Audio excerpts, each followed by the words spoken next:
A homeless man sat on the cold concrete outside the most expensive bistro in Los Angeles, holding a single crumpled photograph like it was his last reason to breathe. 10 feet away, three rich boys laughed under heat lamps, sipping $50 cocktails, live streaming their perfect life to strangers who cheered them on. Then the leader pulled out a crisp $100 bill and made a disgusting offer. "Bark like a dog and it's yours." The old man didn't beg. He didn't bark. He just whispered one word: "No." That's when the rich kid grabbed a glass of ice water and threw it, soaking the man's only photo, the faces on it bleeding into gray smudges. The whole street watched and did nothing. But someone else was watching too. A quiet man in a black t-shirt. No phone, no smile, just a stillness that felt dangerous. When he stood up, the laughter stopped, because this wasn't about money anymore. It was about consequences. Who was the homeless man in that photograph? And why did one stranger's calm "pick it up" turn three billionaires' sons into shaking little boys? Stay with me, because what happens next will make you rethink who the real poor people are. Before we start this incredible story, I want to know something. Where in the world are you watching from right now? Drop your country or city in the comments. It honestly makes us so proud to see how far these stories travel. And if this story touches your heart at any point, don't forget to like, share, and subscribe. It helps us bring more powerful stories to people like you. Now, let's move to the story.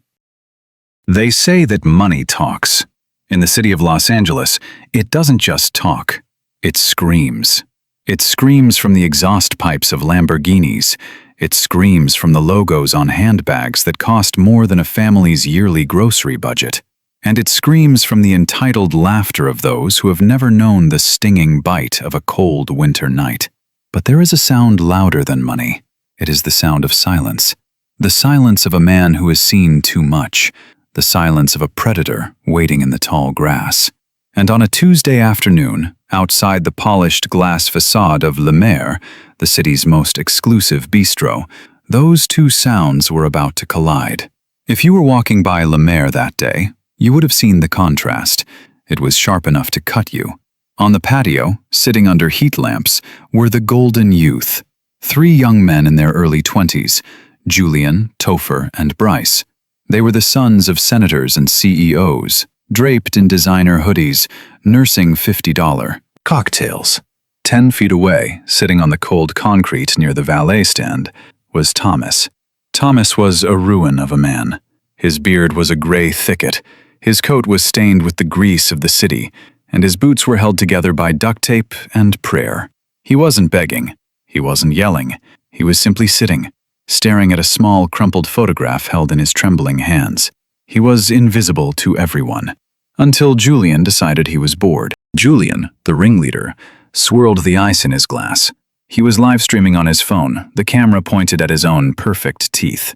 "So guys," Julian said to his phone, playing to his invisible audience, "we're here at Le Maire, living the life. But look at this view." He swung the camera around, zooming in on Thomas.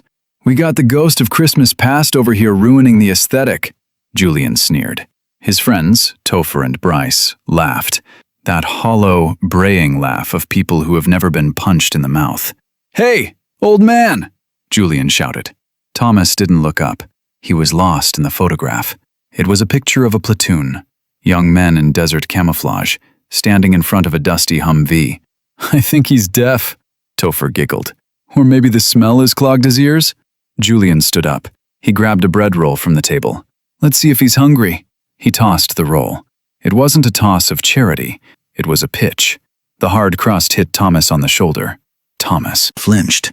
He looked up, his eyes watery and confused. He didn't see enemies. He just saw boys. "Please," Thomas rasped. His voice was like grinding stones. "Just leave me be." "Leave you be?" Julian mocked, stepping over the velvet rope that separated the dining area from the sidewalk. "Buddy, you're on public property, sure, but you're in my shot. You're bringing down the property value just by breathing." The camera was still rolling. The comments on the live stream were scrolling fast, some laughing, some egging him on. Julian fed off the attention like a vampire. "Tell you what," Julian said, pulling a crisp $100 bill from his wallet. He waved it in Thomas's face. "I'll give you this. $100. All you have to do is bark." Thomas stared at the bill. He hadn't seen that much money in a year. It meant food. It meant a hostel for a week. "What?" Thomas whispered. "Bark," Julian repeated, grinning. "Like a dog. Like the stray you are. Woof, woof. Come on, entertain us." Topher and Bryce were recording now too, circling Thomas like hyenas. Thomas looked at the money. Then he looked at the photo in his hand. He looked at the faces of the men he had served with, men who had died in the sand so that boys like Julian could sit here and drink champagne. Slowly, Thomas shook his head. "No," he said softly. "I have my dignity." Julian's smile vanished. He wasn't used to being told no, especially not by trash. "Dignity?" Julian scoffed. "You sleep on the sidewalk. You don't have dignity. You have a smell." Julian grabbed the glass of iced water from a passing waiter's tray. "You need a shower, old man." It happened in slow motion. The arc of the water, the shock on Thomas's face, the ice cubes hitting his skin. The water soaked Thomas's coat, but worse, it soaked the photograph. Thomas gasped, scrambling to wipe the water off the fragile paper, but it was too late. The cheap ink began to run. The faces of his fallen brothers blurred and dissolved into gray smudges. "No!" Thomas wailed. It was a sound of pure heartbreak. "No, no, no!" Julian laughed. "Oops, my hand slipped." The valet drivers looked away. The bistro manager stayed inside, pretending not to see. No one wanted to cross the son of a billionaire. But there was one man who was watching. He was sitting at a corner table, alone. He had been nursing a black coffee for 20 minutes. He wore a simple black t-shirt and jeans. He hadn't looked at his phone once. He had been watching the street, watching the perimeter. His name was Elias Thorne, but for 20 years, the teams in Coronado and Dam Neck just called him Ghost. Elias didn't look like a bodybuilder. He didn't look like a movie star. He looked like a coiled spring made of steel wire. He had the kind of stillness that makes animals nervous. When the water hit Thomas, Elias didn't jump up. He didn't shout. He simply set his coffee cup down. Clink. He stood up. The laughter of the three boys was cut short by a shadow falling over them. Julian turned around, annoyed. "Do you mind? We're creating content, The words died in his throat. Elias was standing 2 feet away. He wasn't doing anything aggressive. He was just standing there. But his eyes were dark voids that promised absolute violence. "Pick it up," Elias said. His voice was quiet. It wasn't a shout. It was a subsonic rumble, a command frequency that bypassed the ears and went straight to the lizard brain. Julian blinked. "Excuse me?" "The photo," Elias said. "You ruined it. Pick it up." Julian laughed nervously. He looked at his friends for backup, but Topher and Bryce had taken a step back. They sensed it.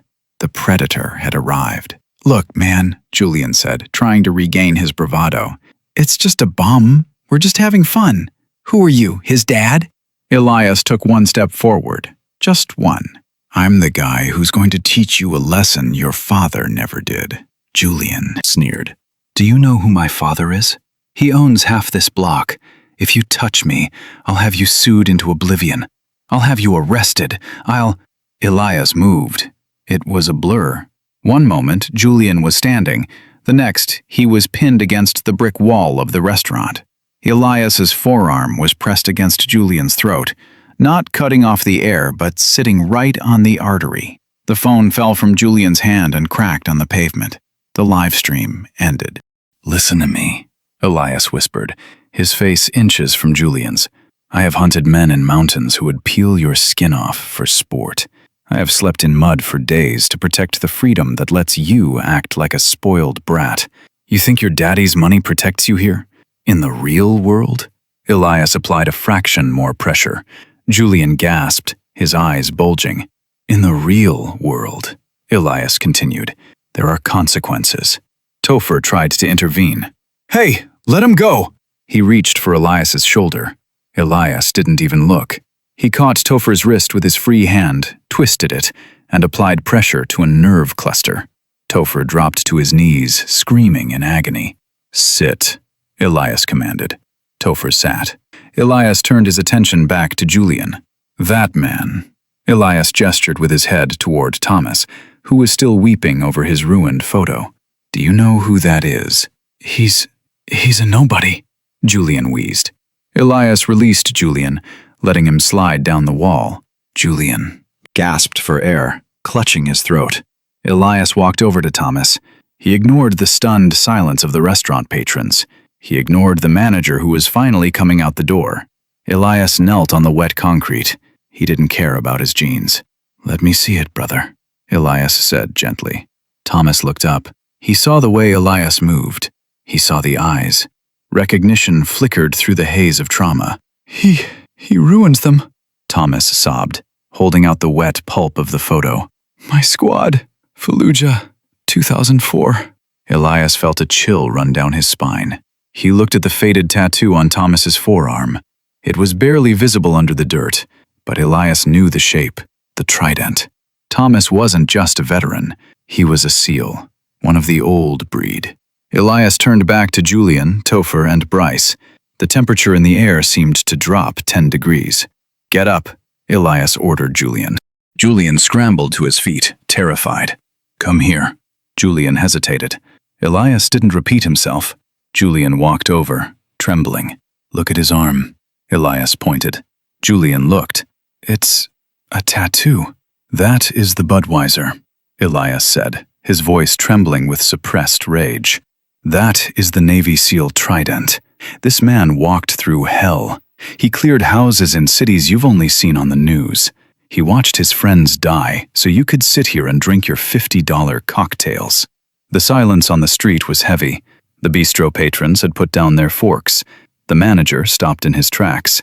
You poured water on a hero, Elias said. You humiliated a warrior. Julian was pale. I didn't know. Ignorance isn't an excuse, Elias snapped. It's a choice. Elias reached into his own pocket. He pulled out a sleek black titanium card. He turned to the manager of Lemaire. Manager, Elias called out. Yes, sir, the manager stammered. I want a table. The best one you have. Inside, not out here. Sir, we have a dress code, the manager began, looking at Thomas. Elias stared at the manager. I'm buying this man lunch, and if you have a problem with his coat, I suggest you look at the flag flying on top of your building and remember who paid for it. The manager swallowed hard. Right this way, sir. Elias turned back to the boys. You're not leaving yet. Julian flinched. What do you want? The photo, Elias said. You destroyed his property. I'll pay for it, Julian said quickly, reaching for his wallet. I'll give him 500, 1,000. You can't pay for memories, Elias said, but you can pay for penance. Elias pointed to the ground. Apologize. And I don't mean a quick sorry. I mean you look him in the eye, you address him as Chief, and you ask for his forgiveness. Julian looked around. People were filming now. The tables had turned. If he didn't do it, this terrifying man might actually snap him in half. Julian knelt. It was awkward and stiff. He looked at Thomas. I'm sorry, Chief, Julian mumbled. I shouldn't have done that. Louder, Elias barked. I'm sorry, Chief, Julian shouted. Thomas looked at the boy. His eyes were tired. He didn't have hate in them, just pity. Get up, son, Thomas said softly. Go home. Learn something. Elias stepped back. Run along, he told the boys. And if I ever see you bullying anyone in this city again, I will find you, and we won't be having a conversation. The three boys didn't walk. They ran. They scrambled into their sports cars and tore away, desperate to escape the gravity of the man in the black t-shirt. The atmosphere inside Lemaire was different. When Elias guided Thomas through the glass doors, nobody sneered. The silence wasn't judgmental anymore. It was respectful. They sat at a white tablecloth table by the window. Elias ordered 2 ribeye steaks, rare. and a bottle of the best bourbon in the house. When the waiter left, Thomas looked at Elias. He was trying to straighten his dirty coat, feeling out of place. "You didn't have to do that, sir," Thomas said. I'm used to it." "I know," Elias said. "That's what breaks my heart, Chief." "I ain't a chief anymore," Thomas said, looking down at his hands. "I got back. The noise didn't stop. The pills didn't help. The wife left. The house went. I just faded away." Elias leaned forward. "You never fade away, Thomas. You're a team guy. The only easy day was yesterday, right?" Thomas cracked a small, toothless smile. "Hoo-yah." "I can't replace the photo," Elias said, "but I can make a call." Elias pulled out his phone. He dialed a number. "Yeah, it's Ghost. I need a scrub of the archives. SEAL Team 3, Task Unit Bruiser, 2004. Yeah, I found one of ours. He's in rough shape. We need a pickup. We need a bunk. And I need hard copies of the platoon photos overnighted to my location." He hung up. Thomas was staring at him, tears cutting clean tracks through the dirt on his face. "Who are you?" Thomas whispered. "I'm just the guy who came after you," Elias said. "We don't leave men behind, Chief. Not on the battlefield, and not on the street." The food arrived. For the first time in years, Thomas ate a meal with a knife and fork, sitting across from a man who looked him in the eye. Outside the window, the city continued to rush by, the expensive cars, the noise, the hustle. But inside that restaurant, time stood still. The rich kids had driven away in their luxury cars, but they were poorer than they realized. They had money, but they lacked honor. They had clout, but they lacked character. Thomas had nothing in his pockets, but as he clinked his glass against Elias's, he was the richest man in the room, because he had found something that gold cannot buy: brotherhood. We often judge the book by its cover. We see the dirt, and we miss the diamond. We see the rags, and we miss the warrior. But the next time you see someone sitting on the curb, invisible to the world, take a second look. You might be looking at a hero waiting for his ride home.